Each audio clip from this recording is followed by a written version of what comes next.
Welcome to the City Club of Eugene's January 20th, 2023 program, EWEB's Plan for Getting Us the Electricity We Need, a conversation with EWEB General Manager Frank Lawson. This is the 15th program of our 2022-2023 programming year. My name is Karin Knutson, and I am City Club's president. Welcome to everyone here with us today at the 5th Street Market in the center of downtown Eugene. It's a pleasure to have you all here with us, and welcome to everyone on the live stream and listening on KLCC. It has been an exciting past year for City Club, I think for all local nonprofits. It's my pleasure today, as we introduce our program, to also introduce a new member and thrilling addition to City Club's leadership team, which is our new managing director, Randy Bowers-Payne, who is here with us. Randy brings more than 15 years of, accidentally advancing Frank's slides for you. Sorry about that. We'll go back. Brings more than 15 years of public sector and nonprofit leadership experience to this role with the City Club, is deeply committed to our mission to build community vision through open inquiry, and we could not be more thrilled to have her as a part of our organization. For almost 30 years, the City Club of Eugene has been delivering our mission to build community vision through open inquiry by coordinating weekly programs on topical, engaging community issues. City Club creates the space for civil discussions about civic issues, and today we turn our attention to local water, power, and electrification, but also to climate change, economic development, environmental justice, natural disasters, low carbon mobility, high performance buildings, and likely some discussion of a major announcement just this week, New Eugene City Hall, located at the downtown riverfront. The job description of the publicly owned utilities general manager is expansive, and we are so delighted to have you with us here today, Frank. As they say, today is the second best day to be talking about cities and energy. Yesterday maybe being the best day. For some context in our discussion, more than half of the world's population now lives in urbanized areas, in cities, with another 2.5 billion people expected to move into urbanized areas by 2050. The same course is true, same trends are true in Oregon, where 65% of our state's population lives in our state's growing urban areas. And although cities occupy just 2% of the Earth's surfaces, they consume 78% of the world's energy and produce more than 60% of global greenhouse gas emissions. Cities are central to our enduring future, and to equitable, sustainable, resilient energy planning is central to the future of our cities. The complexity, importance, technical, social, and political dynamics of this work make it a perfect topic for City Club. Support for the City Club of Eugene is provided by our members and both business and in-kind sponsors. Our diamond sponsors are Kaiser Permanente, the University of Oregon, Peace Health, and Lane Community College, and we appreciate generous support from the City of Eugene and Lane County. You too can support City Club's mission and our weekly programming by becoming a member at our website, cityclubofeugene.org. We invite you to join us at City Club programs at the 5th Street Market in the Maple Room at the Inn at the 5th, and to hear directly from local, national, and international experts on local current events. We also encourage you to ask questions of our speakers each week, and today is no different. We'll have a Q&A after we hear our speakers' remarks. Thank you to City Club Program Committee Chair Joel Corin for coordinating today's program, and now I'll briefly introduce the discussion and our speaker. The Eugene Water and Electric Board forecasts that electricity demand in Eugene is going to grow as people replace gasoline-powered cars and gas furnaces with electric vehicles and electric heat pumps. So how will EWEB get this additional electricity? To assess the options, EWEB is developing an Integrated Resource Plan, IRP. This plan forecasts Eugene's electricity needs for the next 20 years and uses advanced modeling software to assess which combination of energy resources, such as wind, hydropower, solar, natural gas, and others, might best fit Eugene's needs. Eugene published the first draft of the IRP in December of 2022, and it suggested that one viable path forward is to continue relying largely on hydropower, while supplementing with wind and batteries. This analysis process is also still ongoing, and EWEB invites the community to participate in exploring various pathways to a future of reliable, affordable, clean energy. Our speaker today, Frank Lawson, has been the general manager of the Eugene Water and Electric Board, EWEB, since 2016. At EWEB, Frank directs Oregon's largest consumer-owned electric utility, leading approximately 500 employees as they provide water and electricity to about 200,000 customers in the Eugene area. A registered professional engineer in the state of Oregon, Frank has over 30 years of technical and management experience in various areas, including engineering, marketing, operations, customer service, sales, and finance. He earned his Bachelor of Science degree in Electrical and Computer Engineering from Oregon State University and a Master of Business Administration from Northwest Christian University. Frank, welcome to the City Club of Eugene.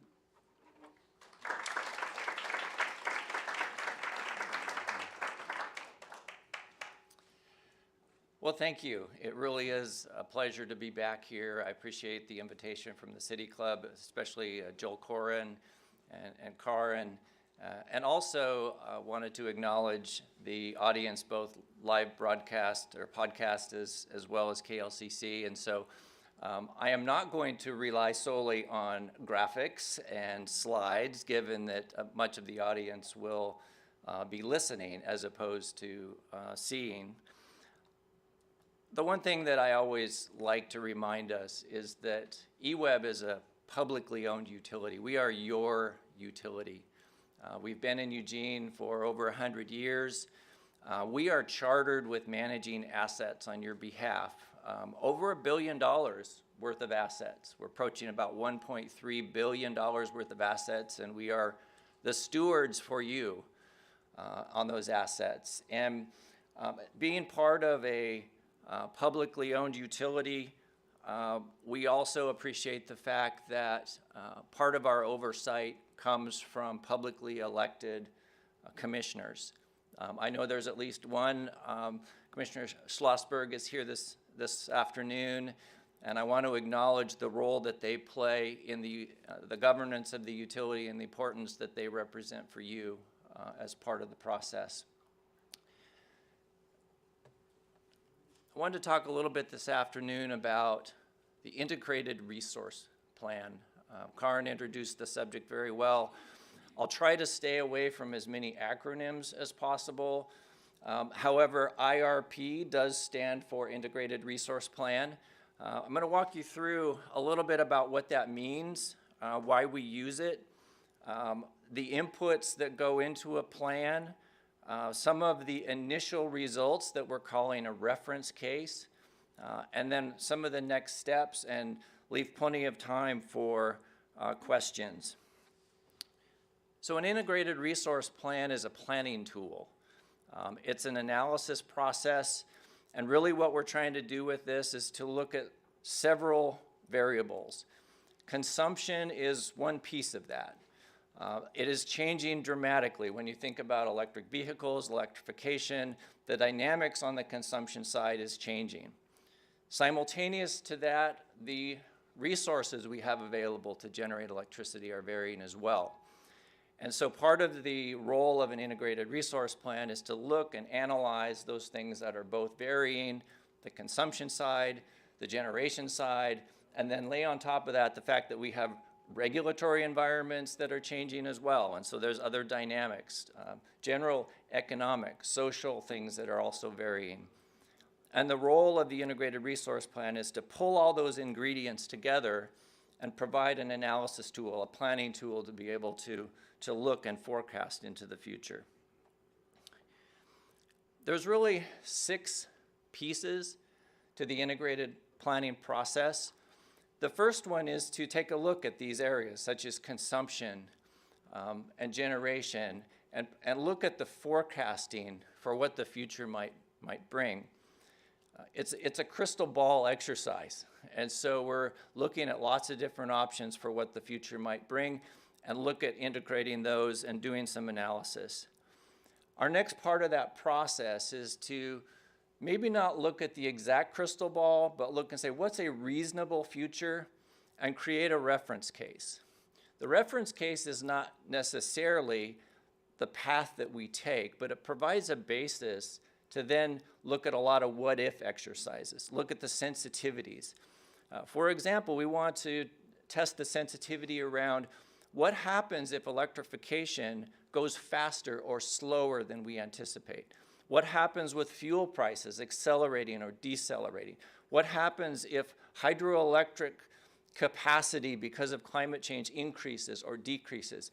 We need to be able to test the resiliency of whatever choices we decide are appropriate going forward. So this is not a one and done kind of analysis. We look at the future, we look at forecasts, we come up with a reference case, we then look at sensitivities and scenarios. We interact with the public around what those scenarios should be. Everybody in this room probably has a what-if question for me. I'll get some of those probably later today. We need to be able to test those, come up with specific actions. It's great to have planning tools, but eventually you have to do something. And so we want to be able to do things that are appropriate, responsible, meet the needs of our community, have low risk. And so eventually we get to the point where we work with our board and the community on the actions, and then it starts over again. One of the differences between where we were at our last integrated resource plan, by the way, the full last one we did was 2011. And part of the reason, and we contracted that process out. And part of the reason we did was when you think about how stable our environment was back then versus the way it is now, we had pretty reasonable consumption forecasts. We had contracts in place for resources for 15 or 20 years. We kind of looked at this and said, oh, this is pretty stable. Utilities historically have been pretty stable. We generate electricity kind of the same way we did 100 years ago up until that point. But it's a little different now. When you think about the volatility of our environment, energy systems, you think about the volatility of consumption, we have pulled all those resources now in-house. And part of that is so that we recognize what's happening today is not going to happen tomorrow or the next day or the next day. EWEB has a really interesting challenge. We have the daily challenge of supplying energy, electricity to this community 24 hours a day, 7 days a week, 365 days a year. It's a really right now kind of challenge, but it doesn't end. It doesn't, we can't look at this next week and go, oh, we're done. We have to do it tomorrow, the next day, the next year, 10 years from now, 20 years from now, and we have to be able to have the tools in place to be able to do that responsibly. Where we are right now is we have gone through a number of different inputs relative to consumption, relative to generation. We have a reference case, and I'll share some of the results of that a little bit later. When it comes to demand for electricity, it varies a lot. It varies seasonally. We have higher consumption in the winter than we do in the summer. We have lower consumption in the shoulder months, spring and fall. We have peak conditions versus average conditions. Electricity is one of those things, and you hear about storage, but in general, on a mass scale, electricity is both generated and consumed simultaneously. And so from hour by hour, minute by minute, variable, we have to be able to meet the demand that this community has. And it does vary significantly. Not only does it change seasonally, changes by the weather conditions, it also changes hour by hour throughout the day. We use more electricity in the morning than we do at noon. We use it more when we come home from work than we do in the middle of the night. And so the consumption piece that we're trying to deal with is quite dynamic and quite variable. Our forecasting also is important as we look into the future. We expect demand, whether that be average energy or the impacts that we have on our peak to increase over the next number of years. The rate of increase is going to be dependent on a number of things: electrification, population, climate, immigration to the Northwest. When you think about what's going on across the country from a water perspective, where there are parts of the country with water shortages, wouldn't it be nice to live in the Northwest? We expect and we forecast that there will be changes in our population and how we use energy going forward. And we have to be able to anticipate and model that and check the impacts of that. And that is part of the role of the integrated resource plan. The resources are also varying. So not only do we have consumption variability, resources are also variable. EWEB's historic generation portfolio has been pretty hydrocentric, as you can tell. We also have some nuclear, some biomass, a little bit of coal, and coal is something that gets assigned to EWEB because we at times purchase energy on the market, and it has a content to it. It's called unspecified market purchases, which means you don't know exactly what the color of the electron is that you're purchasing. There's no such thing as a green electron or a yellow electron or a brown electron. They're just electrons, and we're part of a grid that has a whole bunch of this in it. But we believe it is responsible for us to procure the kind of resources that will both match our need and also match the intent of the community that we represent, the characteristics that we represent. And so that's important. So why is an integrated resource plan particularly important for us now? If you look at the contracts and the agreements that EWEB has to procure the resources, the decisions that we have to make around resources in the next 5 years are worth to this community over $2 billion. These are significant resources choices that we have to make. If we did nothing, our resources, and approximately 500 megawatts worth of generating resources, falls off significantly based on the expiration of certain contracts that we have. In particular, the largest one is that our contract with the Bonneville Power Administration, which is the federal government's marketing agency for power, primarily Columbia River Power, expires in 2028. We are presently working with Bonneville and other utilities to define what the next contract will look like. But we also know that that's an important part of a resource that would be a gap if we did not fill it. So it's really important from a timing perspective that we do this work now in preparation for that decision. Every resource has its own characteristics. So one of the things that we're looking at here is that when we think about resources, they have different cost profiles. They generate electricity at different times. Some of them are dispatched by Mother Nature as opposed to dispatched by humans when you need them. They have different costs. They have different reliance on the grid or transmission.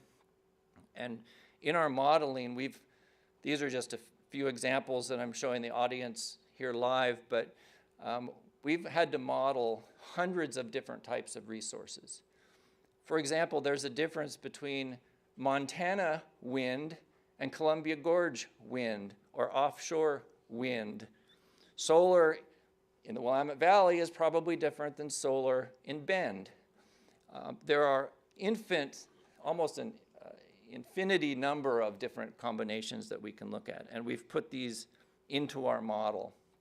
Energy efficiency is considered a resource as well. Conservation is a resource as well, and we've had to put that into the model. There are different cost profiles for these. So a lot of different characteristics for the resources. We also deal with a number of other constraints. So imagine that we have a grid, and the grid that we're a part of is what's called the Western Interconnect. It is the 11 western states, 3 countries, 2 provinces, which means we have 11 different regulatory environments, several countries, of which a grid that's interconnected with lots of different sort of requirements, state requirements, local requirements. So a lot of different variables. The board has set forth certain standards for EWEB. For example, our climate change policy, we can look at our portfolio now and say, gosh, we are 90% carbon free. The board has set forth the goal to be 95% carbon free by 2030. So this is a requirement that we have to put into our integrated resource planning process.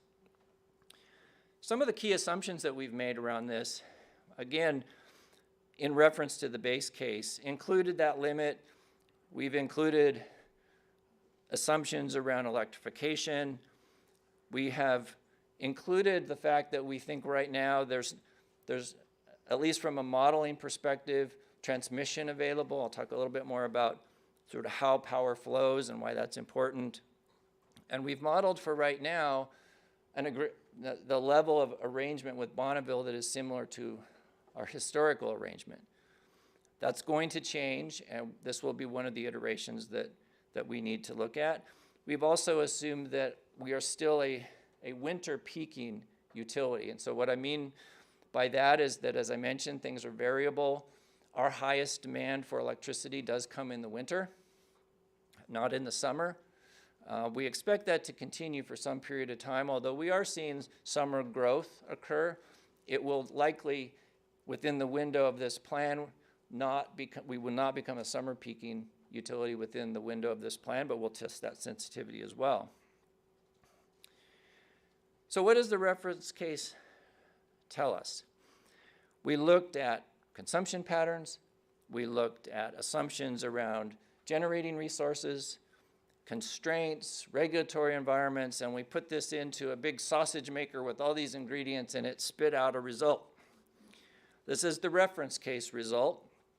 And so I do want to make it clear the reference case is not the preferred alternative yet.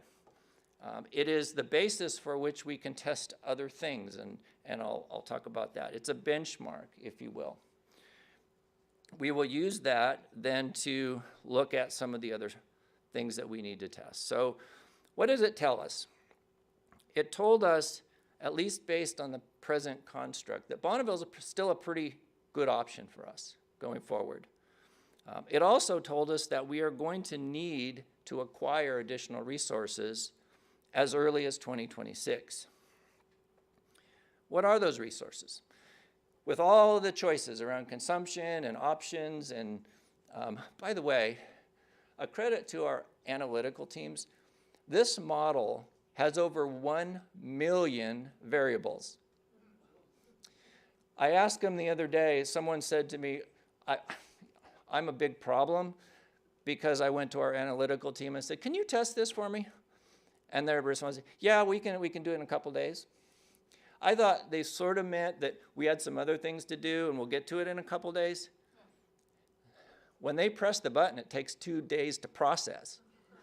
So this is a very robust model, 1 million variables, and it goes through and it checks all these conditions. And it said the resources that the base case would pick, the reference case, would be a combination of new wind, batteries, conservation, and in some of the outer years starts to select what's called a small modular nuclear reactor. So it's interesting. Again, that's the model. So why did it select wind and not solar? Some of that is timing. When it looked and said, when do we need electricity versus when does the wind blow versus the sunshine, there was a better alignment between when the wind produced versus when the solar produced. So therefore, it picked wind over solar. If it would have picked solar, you would have had to procure a lot more solar to get that to align with the consumption piece. So that's why it picked wind over solar. It picked some battery options. So why did it pick battery options? One of the options, so one of the benefits of batteries is not only do they store electricity, they also sort of put electricity back into the system. And what that does is it can actually pick that it's going to use electricity and store it at a time when electricity is plentiful and cheap, and then discharge when electricity is expensive. So there's a revenue opportunity that gets assigned to batteries that not all resources have. So that was part of the value that it selected in batteries. It also looked and said there are times when a battery can help with the alignment of when we have generation versus consumption. It also picked conservation and demand response. And so part of the reason that it picked those was very low carbon. One of the criteria of which we looked at in the model was carbon criteria. The best, most carbon-free energy resources are the ones that you don't need. Those are the most carbon-free, and also recognizing that when you think about the carbon content out in the grid, there are times when carbon is higher or lower. If you can move energy around to when there's lower carbon on the grid, that has a benefit. So demand response, conservation were chosen as part of the base case. So what's next? So I mentioned that we have a base case. The base case raises as many questions as it answers. It provides something for us to look at and analyze and think about and talk about. And it provides the value to test the resiliency of any ideas and actions going forward. One of the things that is really important is that we recognize that conditions are variable and they change. We want to be able to test sensitivities. We want to be able to see what happens. So, as an example, if electrification occurred faster than we thought, or to a larger scale than we thought, what does that do to our energy choices? What does that do to the sensitivity around what's selected? I don't know the answer to this, but you notice it's one of the choices was a small modular reactor. If we did a sensitivity and it chose a whole bunch of nuclear, that would tell us something. I'm not sure that that aligns with all of the values of our community, but we need to test that. We need to test market conditions, fuel prices. We've listed here a few things that we want to test and we know we want to test. One of the things that we need to evaluate is the value of local. We rely on a grid.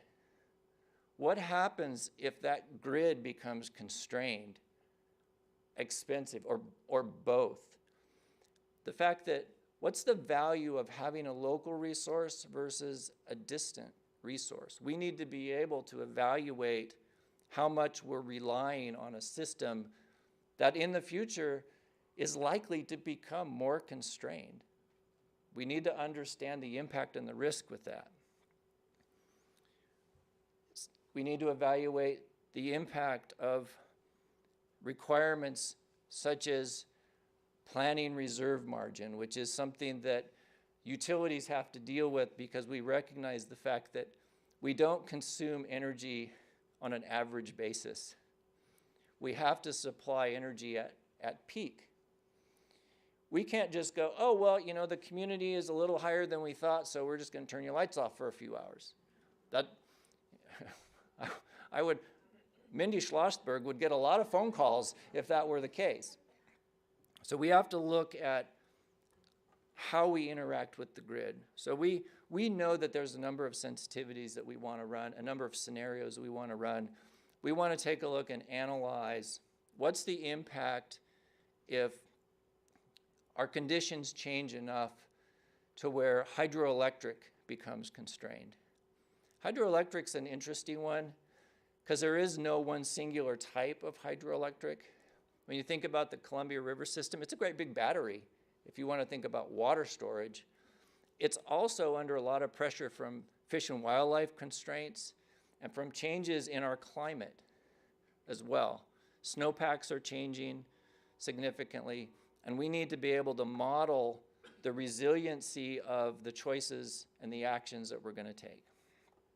So the next thing that we're going to be doing is we've developed the reference case. We are inviting lots of public input, lots of ideas. We want to be able to evaluate what you think you would like to see. I'm sure the analytical team is going, Frank, don't invite anymore because we've got a lot we're going to check on. But we do believe that this is part of a public process. We know that as soon as our next step is to run a number of sensitivities and scenarios and develop some initial actions based on that, roughly mid-year this year. As soon as that's over, we'll start again. We'll start again partly because over the next year we'll know more about the contract options with Bonneville Power Administration. We need to be able to model that. And we also need to understand the impacts of other regulatory environment changes across, throughout either our local community or the broader electric grid. Does that mean my time is up? We do have a lot of outreach planned over the next several months. A number of groups and people are part of the groups who are here. We have meetings scheduled with you, whether it be neighborhood associations or different specific interest groups. We also have a lot of information on our website about the process that we're going through. But this is definitely an iterative process. And so it's a 20-year view that will come back to actions that are specific for the next 2 or 3 years. I appreciate the opportunity to share the approach and of where we are, and would be happy to answer any questions that people have.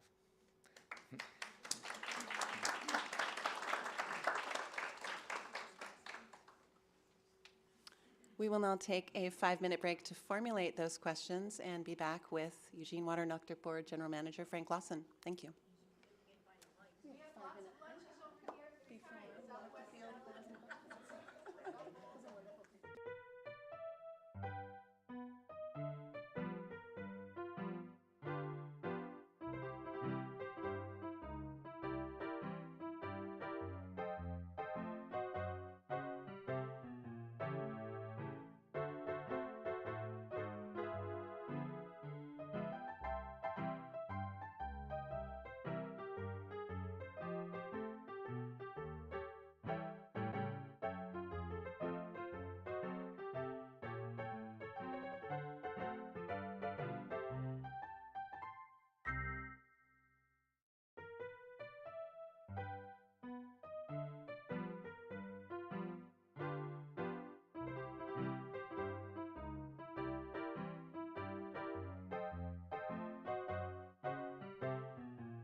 Welcome back to the City Club of Eugene and today's program, EWEB's Plan for Getting Us the Electricity We Need, a conversation with EWEB General Manager Frank Lawson.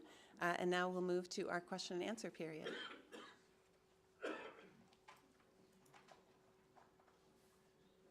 A first question for Frank that came in via email from David Edrington, who knows a bit about conservation.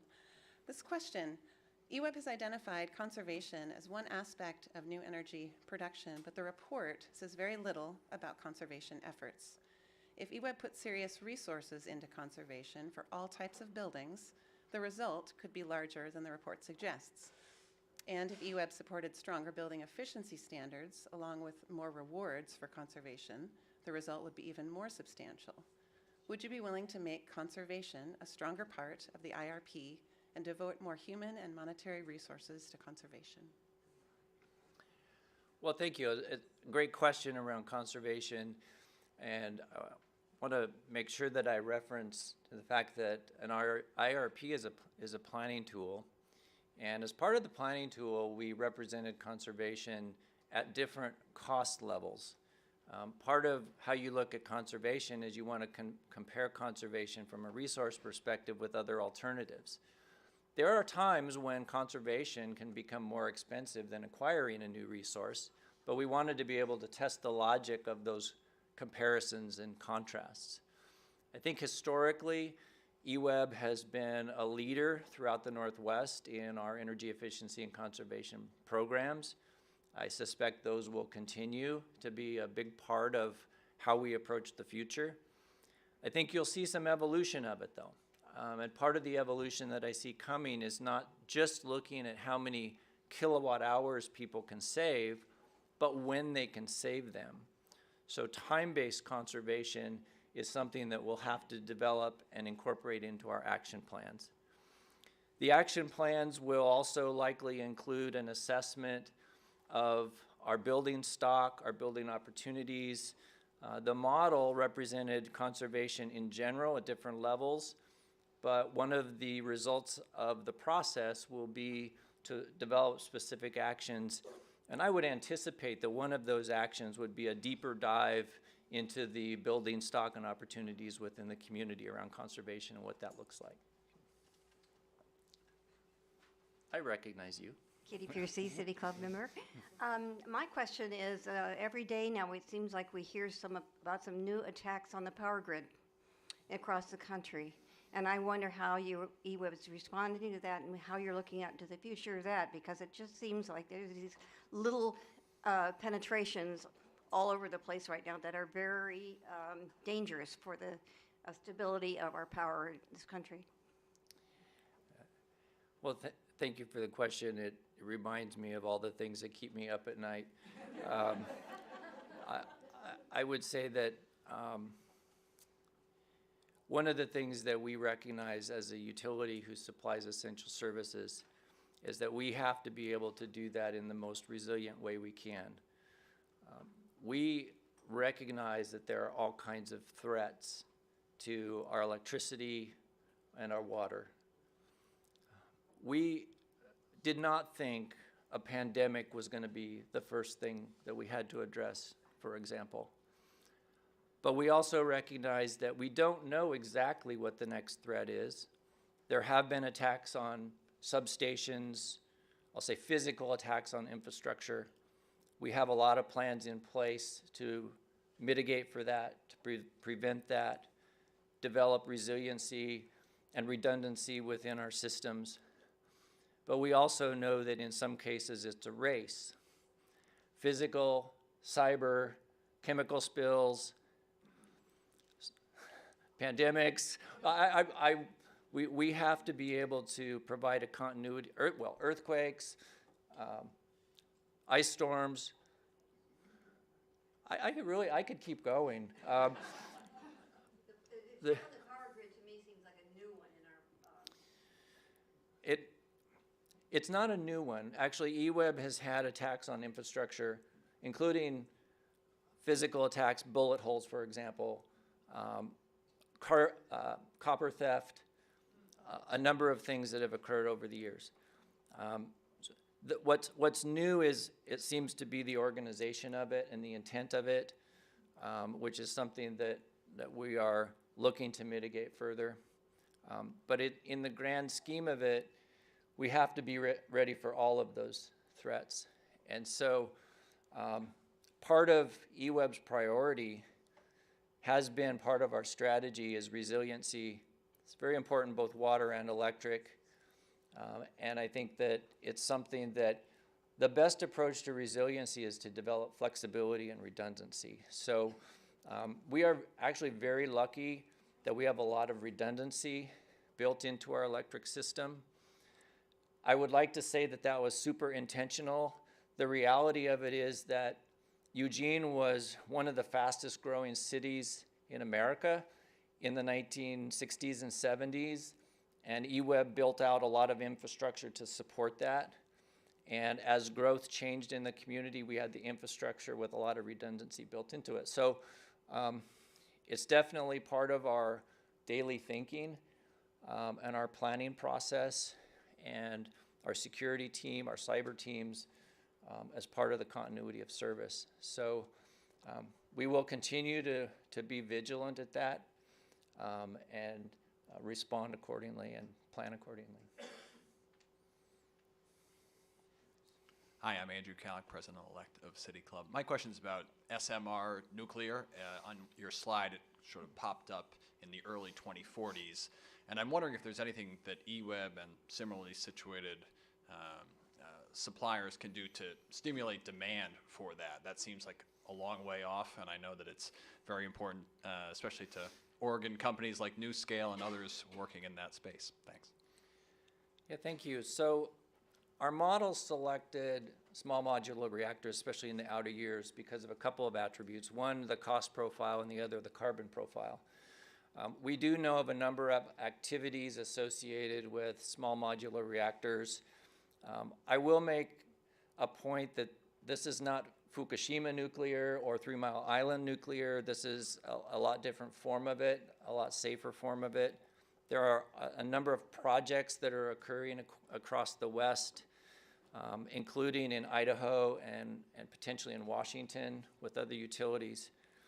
There's a number of hurdles also with that, and one of the things that the question points out is that with almost every resource, there are positive attributes and negative attributes. We happen to know that in the state of Oregon, we cannot build nuclear presently. There's conditions, there's regulations against it until a federal handling of the waste would be possible. So while it selected nuclear for certain reasons, primarily the cost profile and the carbon profile, we also understand that there's other regulatory limitations to it.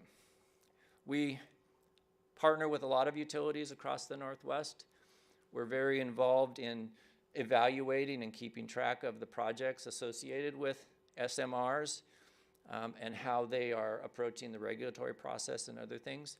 But we also appreciate the fact that there's pluses and minuses to every single resource that we selected in the model. So we'll keep track of small modular reactors more as we go forward. I'll also add Karen Knutson, City Club President. For those interested in learning more about nuclear power and a bit of that process Frank just mentioned, I will point to a brilliant City Club program coordinated by Jennifer James Long earlier in 2022 that included a very robust discussion about exactly those issues, the regulatory process, the potential, the sort of horizon associated with that power option. Learned a lot listening to that program. Another question that's come in through our live stream is from Mike McFarlane, and opportunity to a little bit of education here as well, Frank. Mike would like to know your thoughts on green hydrogen, and if you might also tell us what is green hydrogen before you answer that question.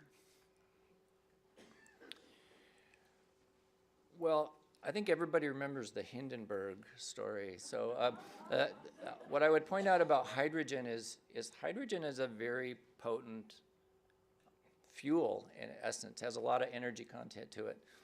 Hydrogen can be created in a number of different ways. You can take a fossil fuel and break out the hydrogen from that particular chemical. What's meant by green hydrogen is the fact that you can take electricity. Normally, we don't like to mix electricity and water. That's kind of a bad combination. But if you do, there are ways of which H2O, which is water, can be split between hydrogen and oxygen. And that hydrogen production, based on that methodology, is what's called green hydrogen. EWEB and a lot of other electric utilities are interested in hydrogen for a few reasons. One of them is that we are interested in a secondary market for the times when we have surplus energy. We know that as renewables build out, that we will create naturally times of surplus in the system. They're variable resources. There will be times when we have too much because we're building out for every particular condition. We would like to be able to not curtail that energy, but use it for something useful. Hydrogen is one of the secondary market opportunities. So it would actually facilitate and make more practical, more investment in renewables. So there's a piece, a secondary market piece. Hydrogen also, being a stored fuel, has the opportunity with fuel cells to create different forms of stored energy that can be used, for example, in large-scale transportation. Electric buses, large electric transportation, replacing that with a fuel cell, which is a way to power an engine with no emissions, is also a potential market for hydrogen. So there's some opportunities in that arena. It is really also a method to look at resilient storage of energy. And so when we recognize the variability of supply and demand, the fact that we could have a green carbon-free method of storage is something in the long term that we feel is of interest. Hydrogen is one of those early stages. I think it has potential. We have a number of reasons to be interested in it. We also understand that there's a ways to go in its production and its mixing with other forms of storage. To give you a little feel for the amount of energy that's stored in hydrogen, I'll reference a battery comparison. If you think about cars and batteries, we've made a lot of progress, and we are now able, the energy density of a battery is now up to maybe 500 kilowatts per, or watts per kilogram. So it's a energy per weight. So we've made a lot of progress. We've come from 50, we're up to 500. The density of hydrogen is over 30,000 compared to a battery. So there's a lot of energy stored in a molecule. So it does have potential. We want to keep track of it. There are reasons that we're interested in it. And as we see opportunities for resiliency and its use as a stored fuel, we'll continue to evaluate that. The modeling for hydrogen, I'll say, is very difficult at this point. So one of the things that we're going to have to do is figure out how to model it compared to the other resource. We aren't quite there yet. Hi, Mary Layton, City Club member, but relevant to this question, former high school principal. In a completely different direction, I was looking at your slides and listening to what you had to say and thinking, how do you learn how to do that? Who does that? And then I thought, wait a minute. So could you talk a little bit about the kinds of people you hire, beginning, if you do, with high school graduates who might then become smart enough to do these modeling things or whatever? I mean, what's the bottom and where does it get to? We hire really smart people.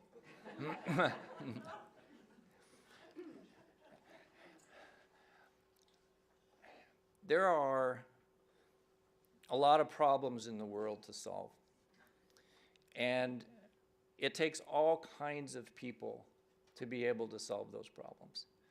One of the things that we feel like is really important for an organization like EWEB, we're a community-owned organization, is that we believe that there is power in the diversity of thought and the diversity of ideas. It does take all types of people to do the things that we do. Everything from people who work in the field, they build things, they construct things, they design things, they plan for things, they analyze what we did wrong, which is really a full-time job in my case, to all the other things that we have to deal with in managing the $1 billion worth of assets for this community. I feel pretty lucky that I'm a graduate of the 4J system. If I go back through my history, I was raised in Eugene. My dad worked for the school district. I left for about 30 years and came back, mostly to spend time with him. But in that process, got a lot of exposure to a lot of different things. And what I appreciate about EWEB is the fact that we are representative of the community. We hire high school graduates, we hire college graduates, we hire people who are knowledgeable in the trades. What's interesting about the last year in particular has been this whole notion of telecommuting, hybrid work environments. It's really presented a lot of opportunities to expand the reach of who we hire and how we hire people and how we train them. There is a sense of community, though, that you lose when you're on Zoom, that you don't get when you're in an in-person forum. So diversity, equity, inclusion, we know are a really important part of the community values that Eugene has. It's part of ours as well. We're going to work more on that going forward with our board and look forward to the fact that we don't have this requirement. It doesn't end tomorrow, that we have to be able to continue to recruit people that, I said smart people.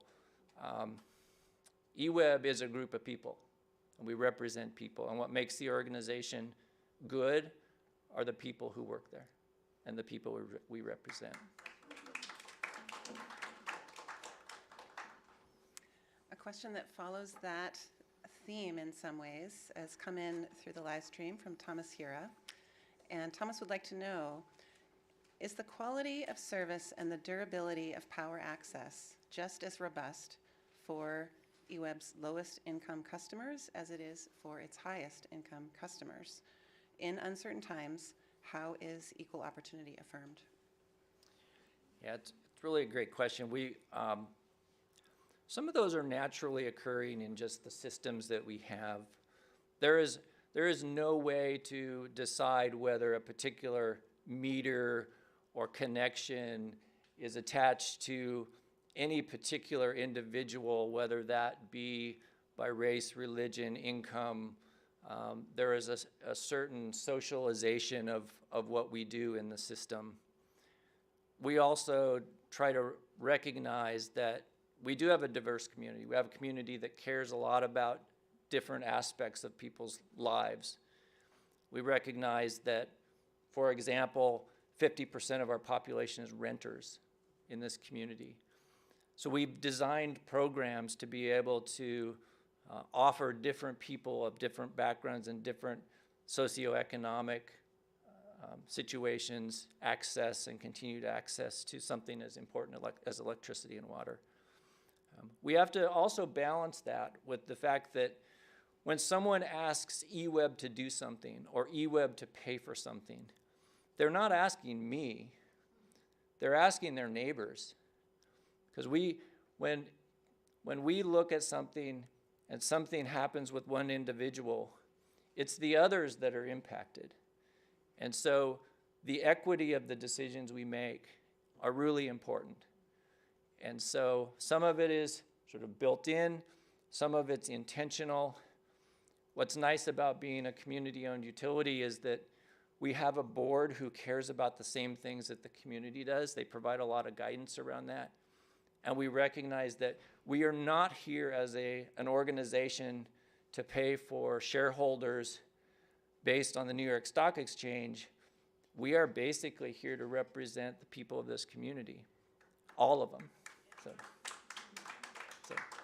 thank you. Thank you. You're also doing a wonderful job of offering natural transitions to some of the questions that we've had coming in. This next question does connect to something that you just mentioned, and also in context looking to other innovative utilities throughout our country. Be interested to know who you look to as an innovative colleague in your work. But the question is, with the framing, I think EWEB has put a lot of effort into not increasing rates for electricity and water, which is a part, I think, of responsibility that's often cited in commission meetings and EWEB's charter. It's time to make some substantial investments in our future, however, even if that means rate increases. My hope is that we will not be short-sighted. And so I would like to know, what is EWEB's plan for buying and using electric vehicles and electric equipment in its own maintenance, construction, and operations? How can you set a better example for our community in your own work? Well, great, thank you. It's a fascinating question from an example perspective.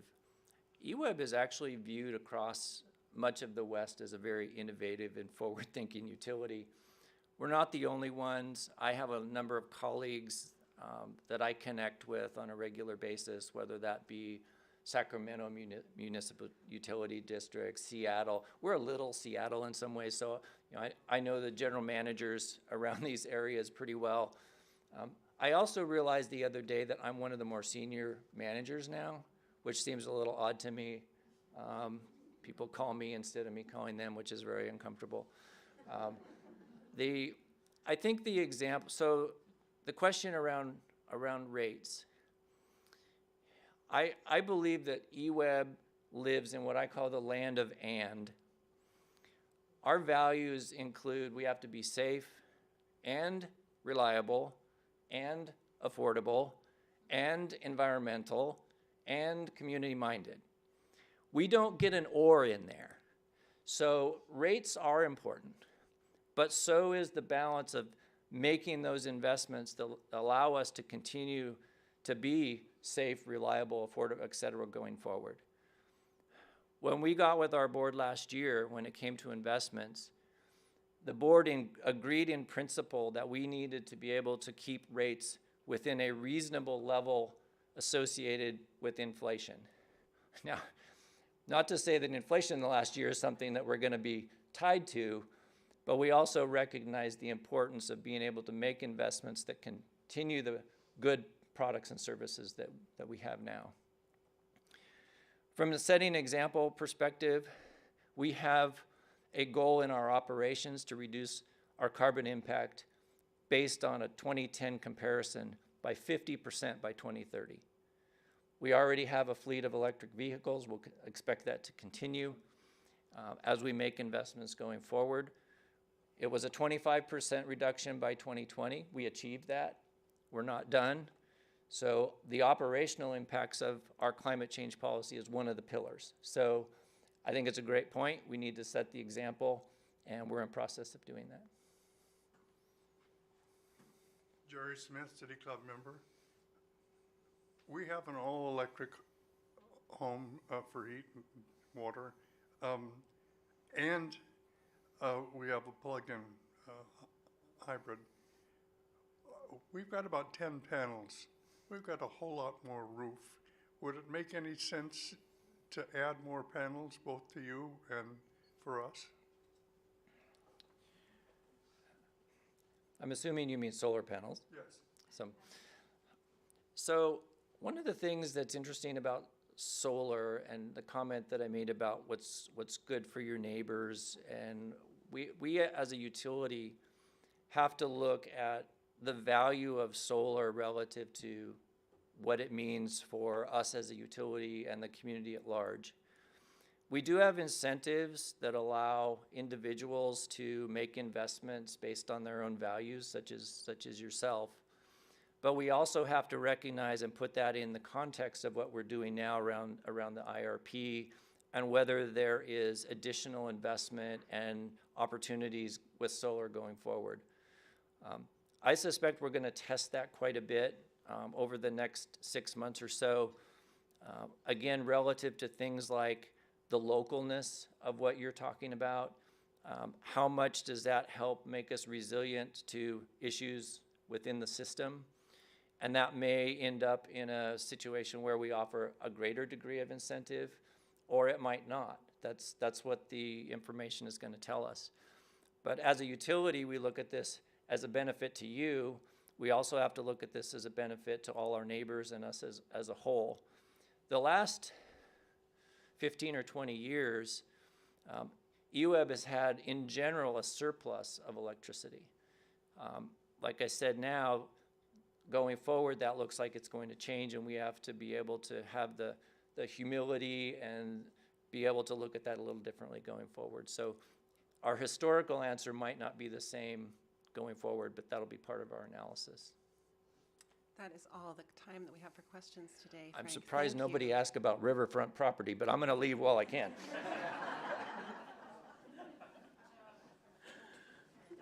Part 2, a follow-up program coming soon.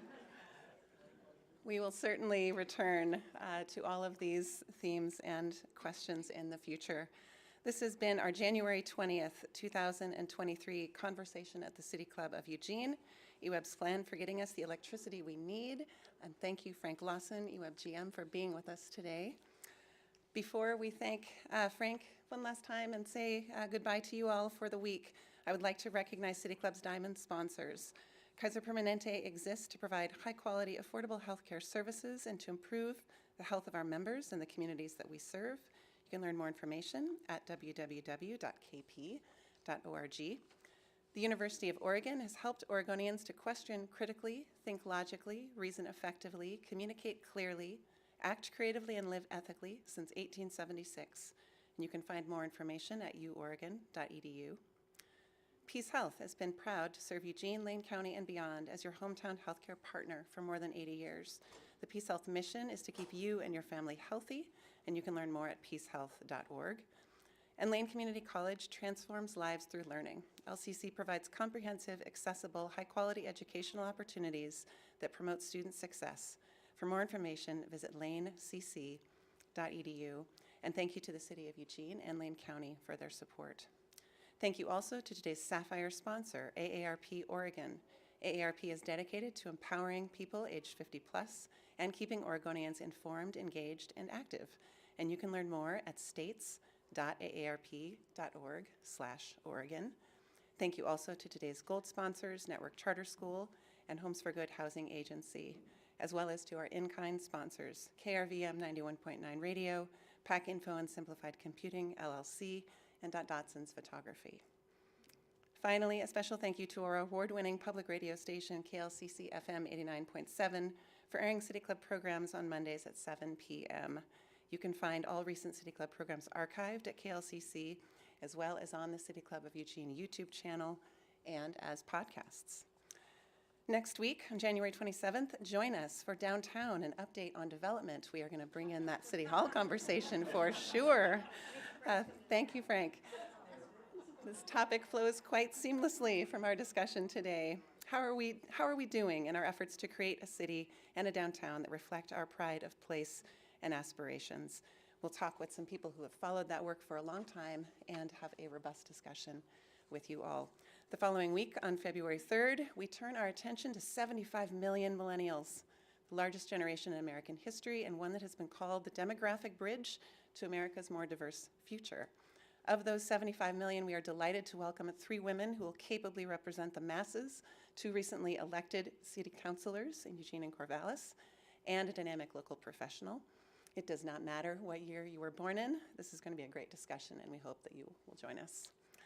If you have a suggestion for a future City Club program, please visit our website, cityclubofeugene.org, and make that suggestion. We welcome everyone to join this conversation. We look forward to seeing you again soon at a City Club of Eugene, the 5th Street Market in downtown. We look forward to introducing you to our new leadership, Randy Bowers-Payne, City Club's Managing Director, and to engaging you in these ongoing community conversations. Thank you one last time, Frank Lawson, EWEB General Manager, for joining us today.